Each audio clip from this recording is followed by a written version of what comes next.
여자가 이르되 주여 내가 보니 선지자로소이다. 우리 조상들은 이 산에서 예배하였는데 당신들의 말은 예배할 곳이 예루살렘에 있다 하더이다. 예수께서 이르시되 여자여 내 말을 믿으라. 이 산에서도 말고 예루살렘에서도 말고 너희가 아버지께 예배할 때가 이르리라. 너희는 알지 못하는 것을 예배하고 우리는 아는 것을 예배하노니 이는 구원이 유대인에게서 남이라. 아버지께 참되게 예배하는 자들은 영과 진리로 예배할 때가 오나니 곧 이때라. 아버지께서는 자기에게 이렇게 예배하는 자들을 찾으시느니라. 하나님은 영이시니 예배하는 자가 영과 진리로 예배할지니라. 예배란 무엇일까요? 예배, 사전적인 의미를 좀 보면 경외하는 대상을 섬기고 찬양하고 기원하는 종합적 의식이라고 말하고 있어요. 그러니까 조금 좁은 의미로 보자면 주로 이제 개신교, 기독교죠. 거기서 드리는 예배를 말하고요.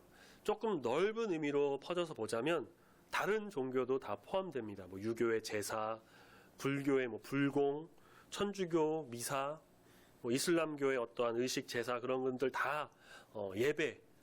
하다못해 물 하나 떠놓고 비나이다 하는 그런 의식도 예배라고 할 수가 있다는 것이죠. 예배의 본래 의미가 숭배하는 마음에서 우러나오는 행위들이라고도 합니다.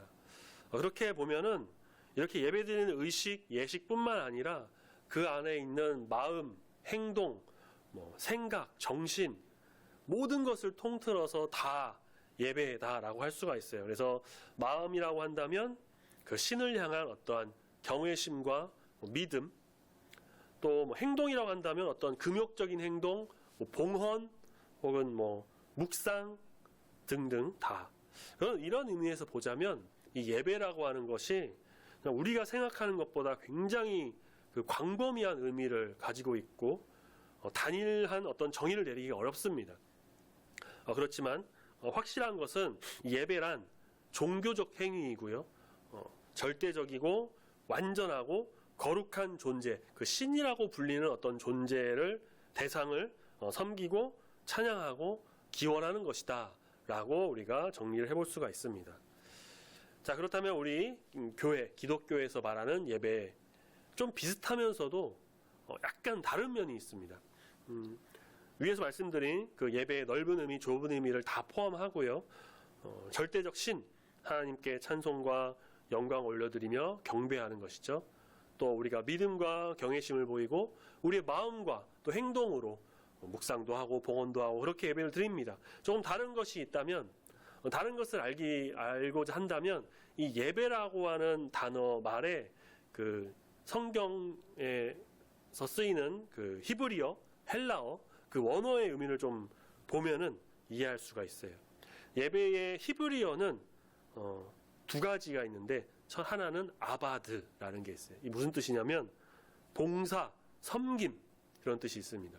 영어로 하자면 서비스 같은 정도가 되겠죠. 또 다른 히브리어는 샤하라고 있는데요. 이것은 엎드리다, 굴복하다 라는 뜻이 있습니다. 그래서 섬김, 순종 비슷합니다. 비슷한 의미가 다 있습니다. 헬라어는 프로스퀴네오라고 해서 이 말은 종이 주인에게 좀 이렇게 존경의 표시로 머리를 조아린다라는 의미가 있어요.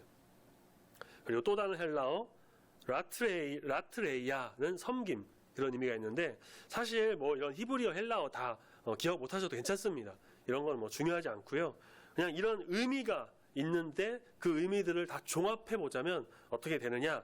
기독교에서 말하는 예배란 단순한 의식, 예식, 행동만이 아닌 정말 그 마음에서 우러나오는 어떤 섬김과 봉사가 들어가고요. 특히 우리의 주 되신 하나님께 엎드려 경배하며 정말 순종하면서 그 앞에 굴복하여 경배하는 것을 말합니다.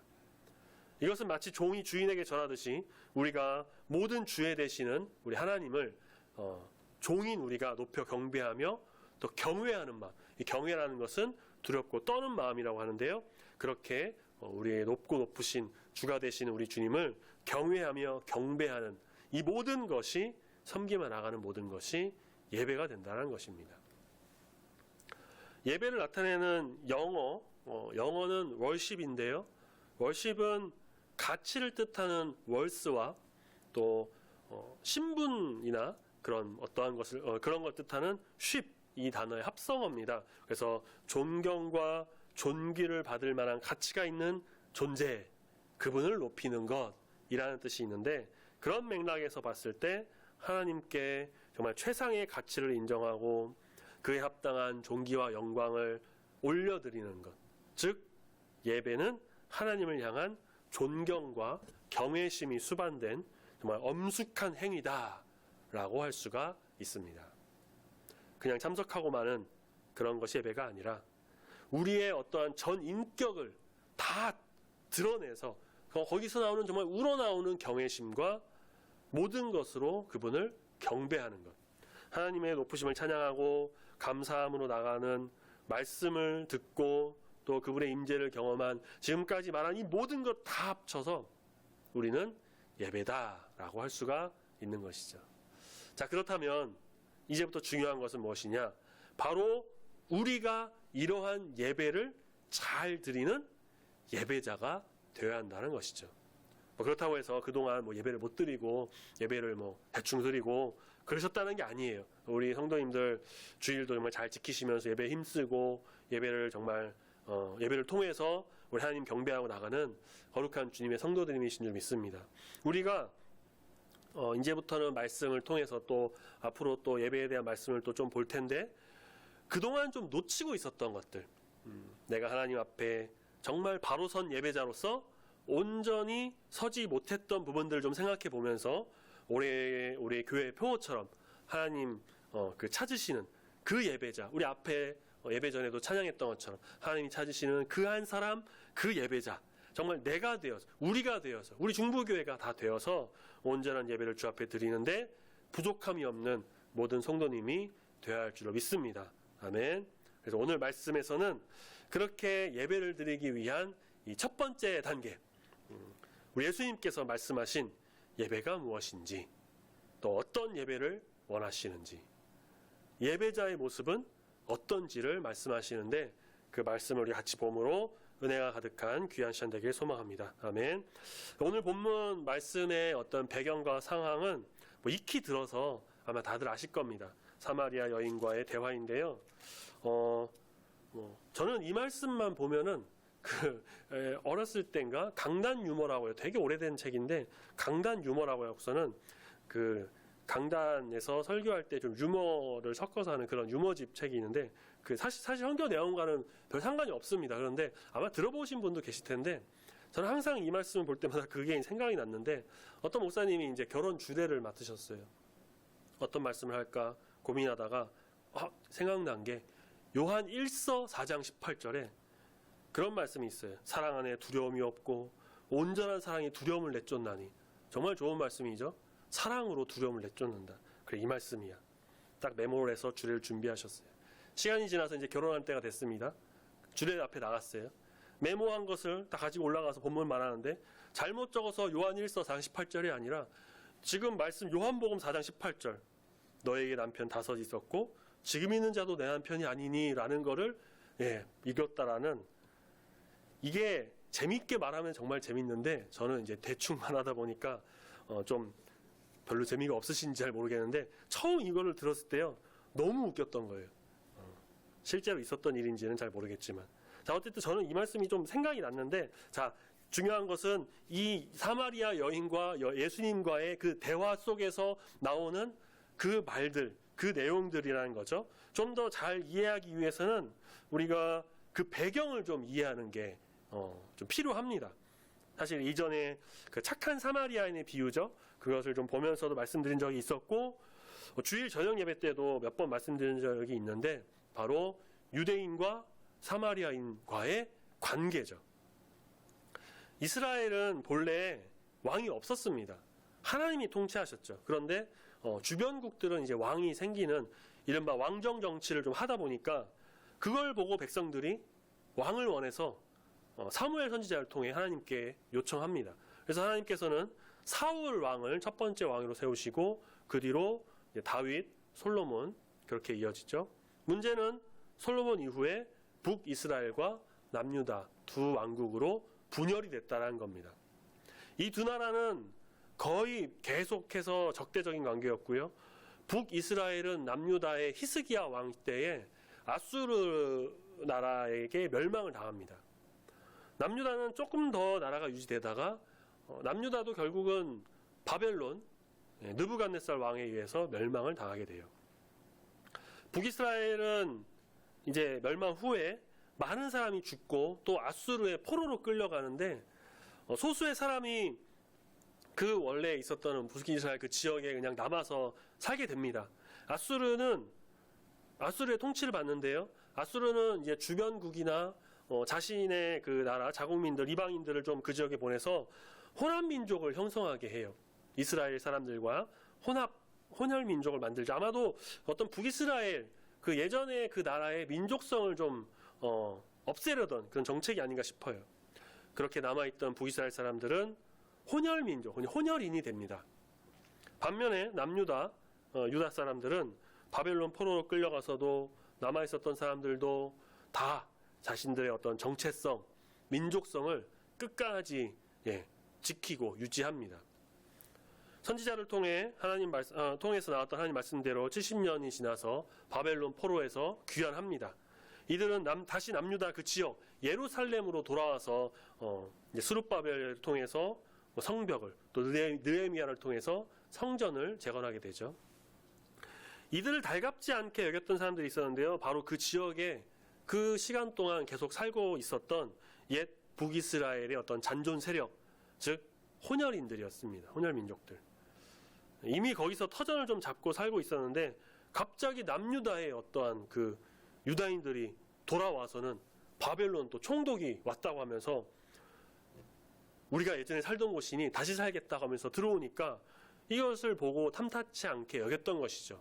또 자신들의 어떤 영향력이 좀 약해질까봐 그래서 성벽과 성전 재건하는 것을 막 방해하고 회방합니다. 느헤미야 말씀에 보면요, 그 성벽 재건을 막 방해했던 그 산발랏과 도비아라는 사람이 있었는데요. 이 사람들이 그런 부류의 사람들이라 알려지고요. 심지어 이들은 느헤미야를 죽이려고까지 했습니다. 이런 갈등이 지속되면서 남유다 사람들이었던 그 유대인들은 북이스라엘 잔존 세력 혼혈인들인 그들은 이제 사마리아인이라 불렀는데 옛 북이스라엘 수도가 사마리아였고요. 또 이들이 그 사마리아 지역을 거점으로 해서 주로 생활했기 때문에 사마리아인이다 이렇게 불렀는데 그래서 유대인과 사마리아 사이인들은 계속 사이가 안 좋아졌고요. 둘 사이에는 갈등이 이어졌는데 또 하나의 결정적인 원인이 무엇이었냐? 유대인들이 사마리아 사람들을 보니까 이 민족적인 정통성을 버리고 혼혈인이 돼버린 몸과 마음을 더럽혔다. 율법을 더럽혔다. 하나님의 뜻을 이어가지 못했다. 하나님 뜻을 따르지 못했다라고 하면서 그 사마리아인들을 비난했던 것이죠. 그래서 시간이 지나면서 서로가 서로를 개 취급하면서 적대시하는 그런 관계가 됐습니다. 사마리아 지역은 갈릴리와 유대 사이에 있었어요. 그래서 유대인들이 갈릴리에서 유대로 갈 때 혹은 유대에서 갈릴리로 갈 때 이 사마리아 지역을 통과해서 가면 빠른데 그들을 만나기가 싫어서 꺼려해서 일부러 먼 길을 돌아가곤 했습니다.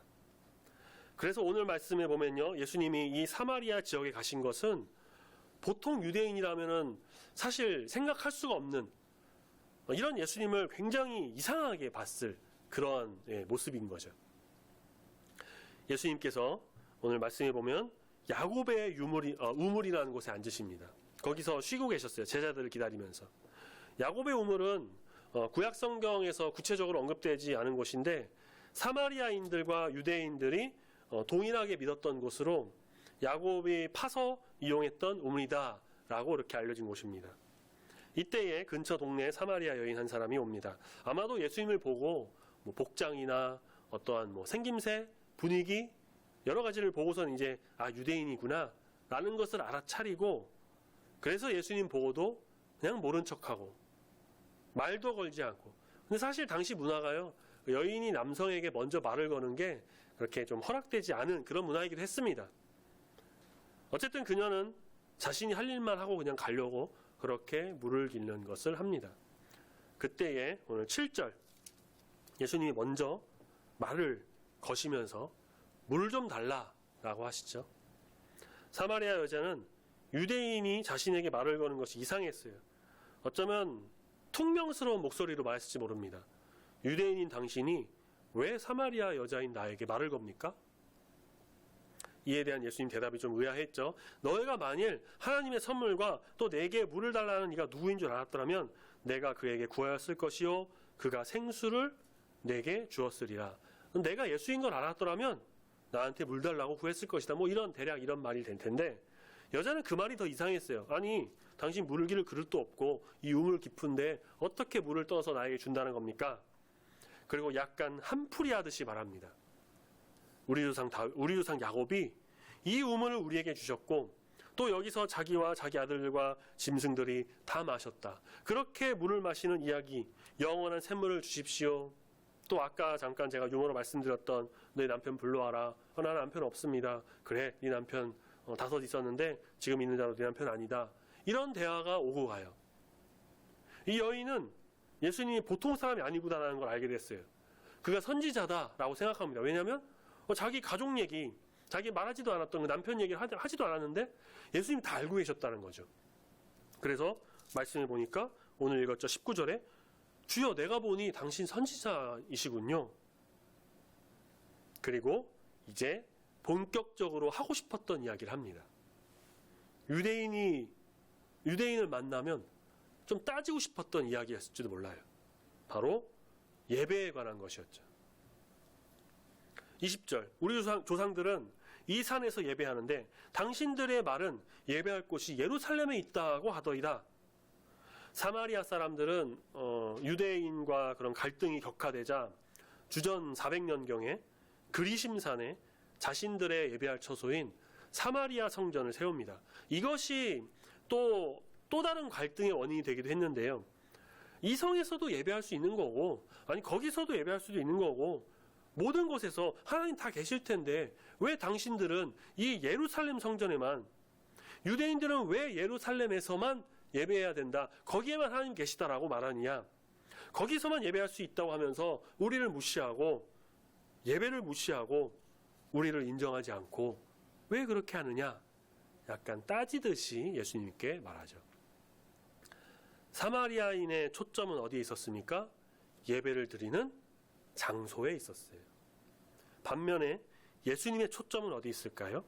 21절 이 산에서도 말고 예루살렘에서도 말고 너희가 아버지께 예배할 때가 이르리라. 여기 그리심산 예루살렘 성전 장소가 중요한 게 아니야.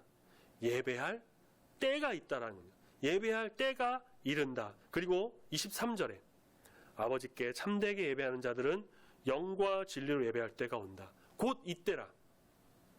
자, 그리고 시간도 중요한 만큼 누가 예배를 드리냐가 정말 중요하다라고 하시면서 하나님께서는 자기에게 이렇게 예배하는 자들을 찾으신다 하는데 이렇게 예배하는 자들은 어떤 자들이냐, 어떤 마음으로 드리냐, 그것이 또한 중요하다는 것을 말씀하시죠. 자, 정리하자면 사마리아 여인은 장소, 이 where에 대한 것이 정말 중요한 듯 보였어요. 그런데 예수님께서는 뭐라고 말씀하시죠? 장소 중요한데 그보다 더 중요한 게 있다. 뭐냐? 때, 시간이 중요하다. 언제 드리냐? when, 영어로 when. 그리고 누가 드리느냐? who. 그리고 24절에 어떻게 예배 드릴 것인가? how. 그것은 하나님은 영이시니 예배하는 자가 영과 진리로 예배할지니라 라고 말씀하시면서 영과 진리로 예배해야 한다라고 말씀하시죠. 24절을 같이 한 목소리로 한 번 더 읽어보겠습니다. 한 목소리 있습니다. 24절 시작. 하나님은 영이시니 예배하는 자가 영과 진리로 예배할지니라. 아멘.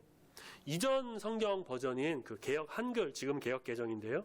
개역 한글에서는 예배하는 자가 신령과 진정으로 예배할지니라 라고 하죠.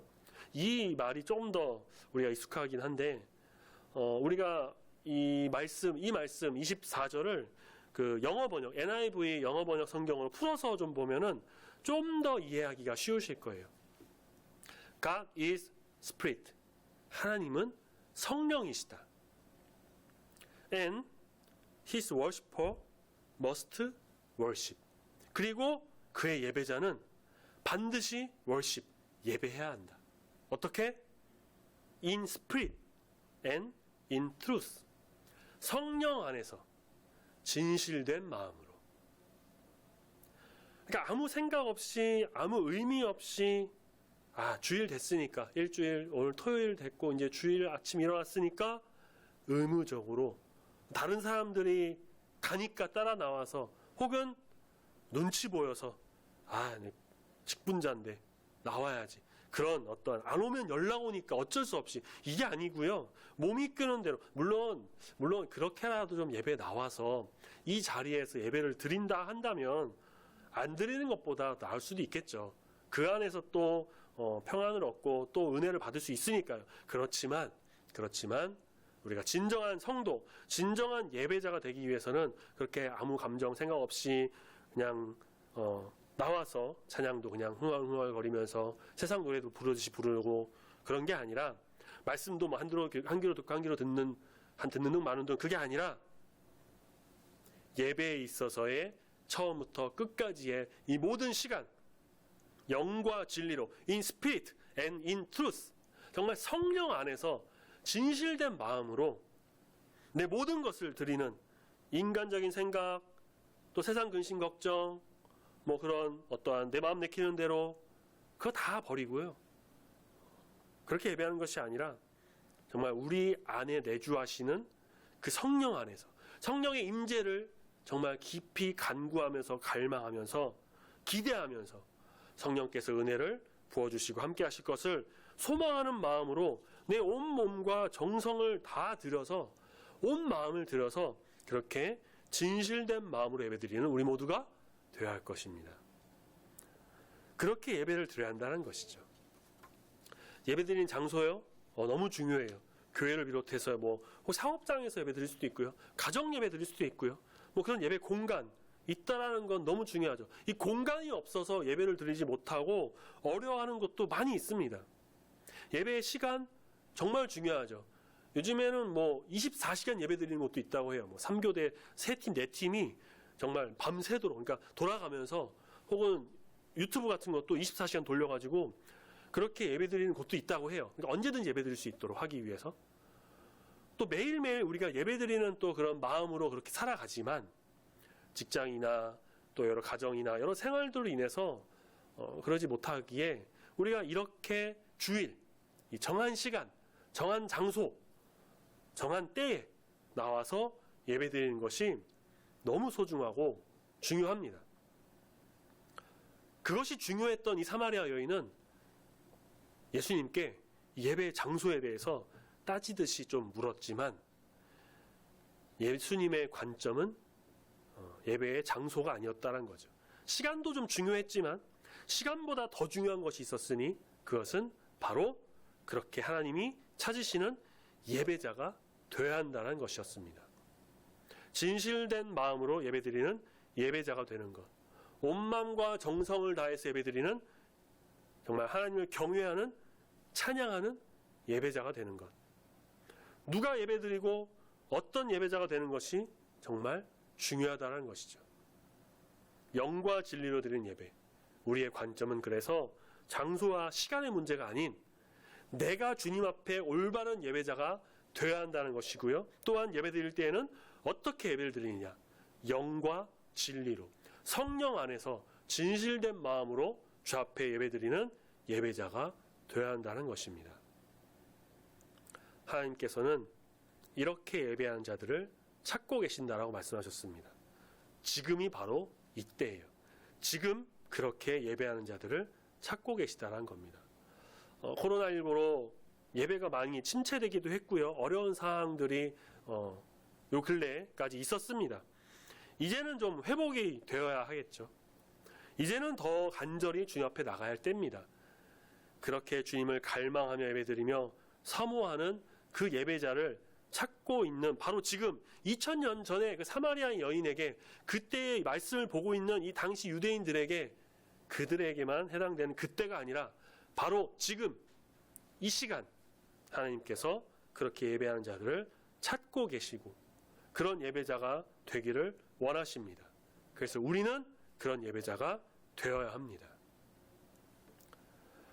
로마서 12장 2절에 바울이 이렇게 말하고 있습니다. 우리 말씀을 한번 찾아보겠습니다. 로마서 12장 2절입니다. 신약성경 로마서 12장 2절 신약성경 256페이지쯤에 있습니다. 로마서 12장 2절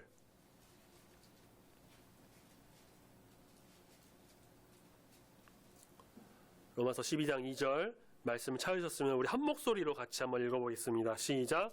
너희는 이 세대를 본받지 말고 오직 마음을 새롭게 함으로 변화를 받아 하나님의 선하시고 기뻐하시고 온전하신 뜻이 무엇인지 분별하도록 하라. 아멘. 하나님의 그럼 선하시고 기뻐하시고 온전하신 뜻이 무엇일까요? 그 앞절인 1절에 보니까 너희 몸을 하나님이 기뻐하시고 하나님이 기뻐하시는 거룩한 산제물로 드리라. 이는 너희가 드릴 영적 예배다라고 말씀하고 있죠. 그러니까 우리의 몸과 마음과 정성을 다해서 영과 진리로 이 신령과 진정으로 성령 안에서 진실된 마음으로 드린 예배, 혼잡하고 어지럽고 악한 이 세대를 살아가는 이때에 우리는 하나님이 기뻐하시는 영과 진리로 예배드리는 예배자가 되어야 한다는 것입니다. 구약시대에는 양이나 소를 죽여서 드리는 그런 제사를 드렸어요. 각을 뜨고 막 피를 뽑고 다 태우고 하는 사람의 죄를 동물에 전가시켜서 그것을 죽임으로 인해서 피 흘림으로 인해서 죄 씻음을 받는 그 제사, 즉 예배를 드린 것이죠. 예수님께서 우리를 위해 이 땅에 오셔서 십자가에 달려 피 흘리시고 죽으심으로 단번에 그 모든 죄를 다 깨끗하게 사해 주셨습니다. 그래서 우리에게는 더 이상 피 흘림의 제사가 없게 되었어요. 그래서 우리는 지금 주님 앞에 죽은 동물의 막 피를 뽑고 막 각을 뜨고 태우는 그런 제사를 드리는 것이 아니라 우리의 몸을 하나님께 거룩한 산제물로 드리며 나아갑니다. 어떤 우리의 피를 빼고 그런 게 아니라요. 영과 진리로 드리는 예배가 된다는 것이죠. 그렇게 오늘 본문 말씀이 좀 로마서 12장 1절 2절 말씀과 좀 연결이 된다고 할 수 있는데 우리가 예배에 대한 말씀을 좀 더 앞으로 계속 볼 텐데 로마서 12장 말씀은 우리가 나중에 좀 더 깊이 있게 말씀을 보려고 합니다. 자, 우리의 몸을 거룩한 산제물로 드리는 것, 우리가 드리는 영적 예배, 하나님의 선하시고 기뻐하시고 그 온전하신 뜻을 좀 이루는 바로 하나님 앞에 바로 서는 참된 예배자로서의 모습, 예배를 드리는 것, 영과 진리로 드리는 이 예배, 영적 예배를 드리는 우리 모두가 되길 소망합니다. 아멘. In spirit and in truth. 성령 안에서 정말 진실된 마음으로 내 모든 것을 드리는 마음의 예배, 이런 예배를 드려야 할 때가 바로 지금 이 시대이고 우리가 그렇게 나가야 할 진정한 예배자다라는 것이죠. 장소와 시간 물론 중요하지만 그것에 집착하고 연연하는 것이 아니라 항상 우리가 하나님 앞에 바로 선 예배자가 되고 오직 주님을 바라보고 영과 진리로 예배드리는 하나님이 찾으시는 그 한 사람, 그 예배자가 되는 우리 모두가 되기를 소망합니다. 아멘. 같이 기도하겠습니다. 하나님 아버지, 주님을 예배합니다. 주님을 찬양합니다. 주님을 경배합니다.